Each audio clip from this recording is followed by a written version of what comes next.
Oke, assalamualaikum warahmatullahi wabarakatuh. Kembali lagi bersama saya Rizky Anturi. Oke, kali ini saya akan membahas tentang perkembangan moral. Nah, sebelum kita tahu apa itu perkembangan moral, apa itu moral pada remaja, apa ya? Nah, oke, kita langsung saja masuk ke apa itu perkembangan moral. Ada yang tahu? Apa ada yang udah tahu dulu? Oke, saya akan coba menjelaskan sedikit tentang apa itu perkembangan moral. Perkembangan moral atau moral development adalah mencakup perkembangan pikiran, perasaan, dan perilaku menurut aturan atau kebiasaan mengenal hal-hal serius dilakukan seorang ketika berinteraksi sesama orang lain.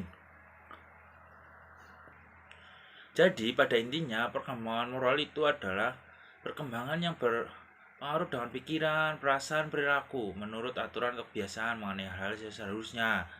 Nah, kali ini perkembangan moral itu sangat penting atau pengaruh terhadap lingkungan sehingga pada masa anak-anak, orang tua atau remaja itulah di lingkungan-lingkungan sangat berpengaruh terhadap perkembangan moral.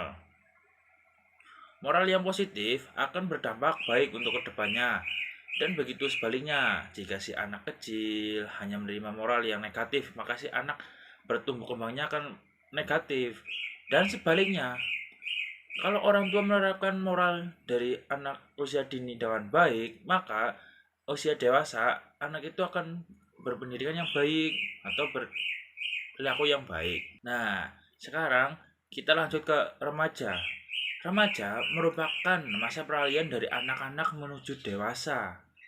Sehingga dalam tahapan ini terjadi banyak perubahan. Di dalam psikologi, remaja dikenal sangat berbeda pada masa storm and stress. Yang artinya apa? Artinya, remaja sedang menghadapi masa badai dan topan, dan kehidupan perasaan dan emosinya. Contohnya, pada ada masa remaja kita gampang sangat emosi pada suatu hal yang tidak mestinya kita emosi atau tidak mengatur emosinya.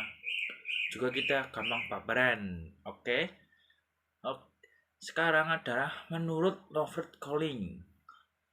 Penilaian dalam dan perubahan moral pada intinya adalah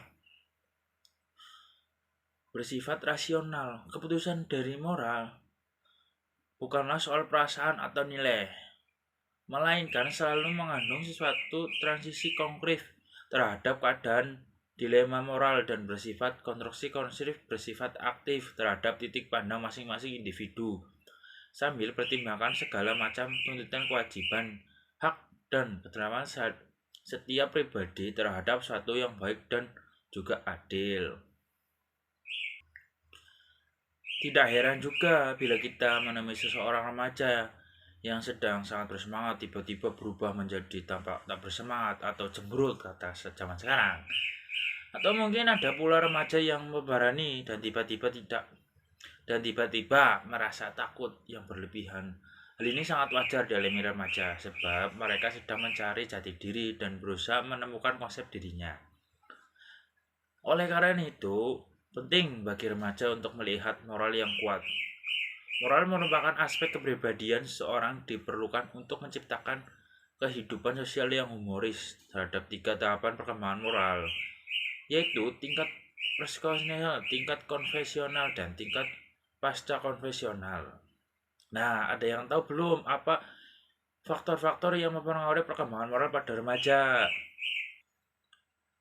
Nah, jadi faktor-faktor yang mempengaruhi adalah yang pertama adalah lingkungan keluarga. Dari keluarga kita bisa melihat atau menanamkan dari masa kanak-kanak kita menanamkan hal yang baik. Jadi itu sangat mudah untuk anak-anak menjadi lebih baik di masa remaja. Yang kedua adalah lingkungan sekolah. Lingkungan sekolah sendiri kita dapat mencari lingkungan sekolah yang bisa terhindar lah minimal dari orang-orang yang kejahatan atau yang pergaulannya kurang bagus. Nah, yang ketiga adalah pergaulan. Ini yang terjadi di masyarakat zaman sekarang karena pergaulannya sudah semakin merajalela. Contohnya banyak yang K-pop atau yang lain. Kita bisa memasuki era tersebut, tetapi kita harus mendapatkan pembatasan. Nah, ini gunanya orang tua di sini sangat berpengaruh bagi anak-anak atau remaja supaya orang tua bisa membatasi bermain gadget atau bermain game yang berlebihan, dan sebagainya. Yang ketiga adalah lingkungan masyarakat. Lingkungan masyarakat tersendiri adalah anak-anak cara bermain atau remaja cara bermain di lingkungan tersebut. Bagaimana kita bisa membatasi dari lingkungan masyarakat tersebut? Itu tugas orang tua juga, dan juga bimbingan dari para guru-guru. Selanjutnya adalah teknologi. Ini sangat penting. Teknologi zaman sekarang sudah semakin canggih. Apa-apa kita laptop. Contohnya kita sudah mendapatkan Zoom ini di masa pandemi ini. Semoga cepat sembuh masa pandemi. Baik, yang selanjutnya adalah teknologi. Dari teknologi sendiri, dari keluarga digit, laptop, dan lain-lain, PC itu sudah semakin canggih. Di masa sekarang, anak remaja banyak yang menggunakan digit dengan hal-hal yang positif. Banyak juga yang menggunakannya dengan hal yang negatif, seperti dengan main game secara berlebihan dan sebagainya. Nah, perkembangan remaja yang ikut moral pun meningkat dan memaksa sesudah maupun berpikir alternatif dan mencegah masalahnya ke depannya. Kemudian berpikir abstrak yang logis, maka pakai untuk memahami situasi moral yang menyebabkan remaja maupun memahami persoalan yang rumit. Remaja memiliki kemampuan untuk memahami bahwa peraturan-peraturan yang dibuat manusia atas persetujuan semua orang adalah bersifat ideal untuk kesejahteraan dan kehidupan, dan mereka telah memahami aturan moral yang standar dan absolut, yaitu yang membuat oleh Allah Subhanahu wa Ta'ala. Mereka menuntut agar aturan-aturan telah ada itu disepakati dan diikuti oleh semua orang. Kalau tidak demikian, maka remaja akan melontarkan kritikan sehingga menimbulkan konflik antara remaja dan orang dewasa. Contohnya adalah orang tua. Banyak konflik-konflik dari remaja dan orang tua yang saling bertidaksinambungan, atau juga ada yang broken home atau yang lain-lain. Itulah dari pengaruh orang tua sendiri. Bagaimana cara orang tua mendidik dan bagaimana cara orang tua mengayomi. Menurut Michael 1975 mencatat 3 perubahan dalam perkembangan moral selama periode remaja itu. 1. Remaja telah menyadari bahwa yang disebut benar atau salah adalah atas pertimbangan keadilan atau kebijaksanaan, bukanlah atas kemauan orang yang berkuasa seperti mereka pahami sebelumnya. Dan yang kedua, remaja dapat memahami perbedaan antara moral atau agama dan sosial karena telah memperoleh kemampuan memahami suatu dari sudut pandang tertentu.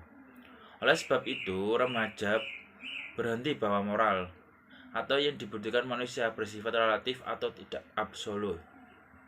Yang ketiga, remaja mengalami konfliktif maluku moral dengan pikiran moral. Tingkah laku moral. Nah, tingkah laku moral adalah tingkah laku yang ditampilkan sesuai dengan kriteria moral. Sedangkan pandangan moral adalah pendapat atau pertimbangan seseorang terhadap moral. Yang diharapkan seorang remaja yang dimiliki pandangan moral yang benar juga memiliki perilaku yang bermoral baik.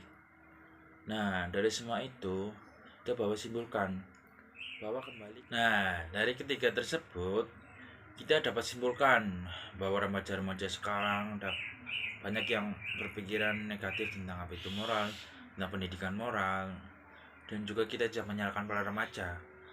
Yang tepatnya kita harus berpikiran positif terhadap itu semua. Dan bagi para orang tua, kita harus bisa menjaga sikap kita terhadap. Nah, dari ketiga tersebut kita dapat simpulkan bahwa remaja menyadari bahwa satu itu benar, dan remaja dapat memahami perbedaan antara moral atau agama dan sosial. Jadi kita harus bisa memanfaatkan semua keadaan tersebut dengan baik, dan kita bisa memilih antara remaja dan orang tua bisa mendapatkan hal yang baik. Antara orang tua dan remaja kita harus bisa beradaptasi dengan tersebut. Jadi intinya kita harus bisa memahami antara tingkah laku remaja untuk bisa mendapatkan moral yang baik dan tidak hilang dari para orang tua yang mendidik dengan baik. Tentu saja ada dorongan dari para guru, para dosen, dan sebagainya. Dari nilai-nilai percaya diri tersebut bahwa seorang harus dibiasakan dapat mandiri atau tidak tergantung pada orang lain, dan dalam setiap keputusan yang diambil selalu dilakukan dengan segala pertimbangan yang diyakini Selain itu, seseorang yang percaya diri biasanya akan cenderung untuk memiliki prinsip dan hidupannya. Setelah satu cara dalam penerapan nilai ini antara lain dengan memberikan kesempatan kepada remaja untuk melakukan kegiatan yang bermanfaat dan berpikiran kesempatan untuk menemukan pendapat, memberikan kesempatan untuk mengambil keputusan atas apa yang dihadapi. Nilai moral ini sangat penting sebagai tuntutan dan pengenalan sebagai remaja di era globalisasi seperti saat ini. Kita tahu bahwa era globalisasi merupakan era di mana segala bentuk perubahan bisa leluasa keluar dan masuk ke dalam kehidupan manusia. Ini adalah upaya mengembangkan nilai moral dan sikap remaja dan implikasinya. Perwujudan nilai moral dan sikap tidak terjadi begitu saja tanpa melalui proses.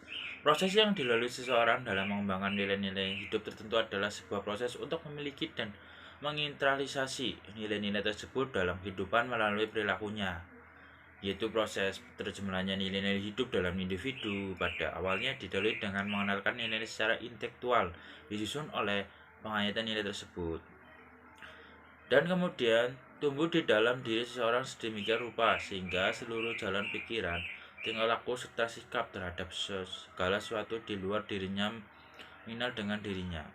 Dan tidak semua individu atau tidak semua orang mencapai tingkat perkembangan nilai dan moral sikap seperti yang diharapkan, maka kita dihadapkan dengan masalah pembinaan. Adapun upaya-upaya yang dilakukan dalam menggunakan nilai-nilai moral dan sikap remaja adalah contohnya teknik pengasuhan. Apa itu teknik pengasuhan? Nah, kita akan membahas tentang teknik pengasuhan terlebih dahulu. Dan dalam teori psikoanalisis Ford, aspek di pengasuhan ada yang mendukung atau perkembangan moral, ada yang dimanakan rasa takut dan hukuman dan kehilangan kasih sayang orang tua. Teknik yang dipakai adalah memfokuskan pada disiplin diterapkan oleh orang tua. Yang termasuk teknik disiplin di sini adalah love with power associated in indicates. Love with wall adalah teknik disiplin di mana orang tua tidak lagi memberikan perhatian atau kasih sayang pada anak. Contoh orang tua mengatakan, "Saya akan meninggalkan kamu kalau kamu melakukan lagi." Yang selanjutnya adalah power association, adalah teknik disiplin di mana orang tua mencoba untuk memiliki kontrol atas dirinya, anaknya, dan sumber hidup si anak. Sebagai contohnya adalah memukul, mengancam, dan tidak memberikan hak yang dimiliki anak. Yang kedua adalah perasaan empati. Perasaan positif seperti empati memberikan kontribusi kepada perkembangan moral remaja. Merasakan empati berarti berinteraksi terhadap perasaan orang lain dan respon emosional yang sama dengan respon orang lain. Walaupun empati dianggap sebagai keadaan emosional, seringkali empati memiliki komponen kognitif, kemampuan melihat keadaan psikologis di dalam orang lain. Nah, yang ketiga adalah mengembangkan sikap altruisme. Apa itu altruisme? Altruisme sendiri adalah minat yang tidak meningkatkan diri sendiri dan menolong orang lain. Walaupun remaja seringkali digambarkan sebagai individu yang egoistis dan egois, namun tingkah laku altruisme cukup banyak dimiliki remaja. Hal ini dapat diperhatikan bagaimana remaja secara individu atau secara berkelompok melakukan kegiatan yang bersifat sosial. Timbal balik dan betulkan merupakan bagian dari altruisme. Yang keempat adalah menciptakan komunikasi. Dalam komunikasi individu didahului dengan pemberian informasi tentang nilai moral. Anak tidak pasif memberikan dengan orang dewasa bagaimana cara harus bertingkah laku sesuai nomor-nomor dan nilai moral. Tetapi anak harus dirangsang supaya lebih aktif hendaknya dan upaya untuk melibatkan remaja dalam memberikan pembicaraan atau diskusi dalam membenarkan keputusan keluarga. Sedangkan dalam bentuk kelompok, teman sebaya, remaja turut secara aktif dan bertanggung jawab menentukan keputusan secara berkelompok yang bisa dilakukan di sekolah atau di lingkungan desa, masyarakat. Kita bisa lakukan itu. Yang kelima adalah menciptakan iklim lingkungan yang serasi. Bagaimana caranya? Nah, kita akan menjelaskan terlebih dulu ya. Seorang yang mempelajari nilai hidup bermoral, kemudian berhasil memiliki sikap dan perilaku sebagai mencermin nilai hidup, itu umumnya adalah seorang yang hidup dan dalam lingkungan yang positif, jujur dan konsekuen, senantiasa mendukung bentuk perilaku dan mencerminkan nilai hidup tersebut. Ini berarti antara lain bahwa usaha mengembangkan perilaku hidup dan hendaknya tidak hanya mengutamakan pendekatan intelektual semata, tetapi juga mengutamakan adanya lingkungan yang kondusif, di mana faktor-faktor lingkungan itu sendiri merupakan penjagaan faktor kognitif dan nilai-nilai hidup tersebut. Oke, baik, video dari saya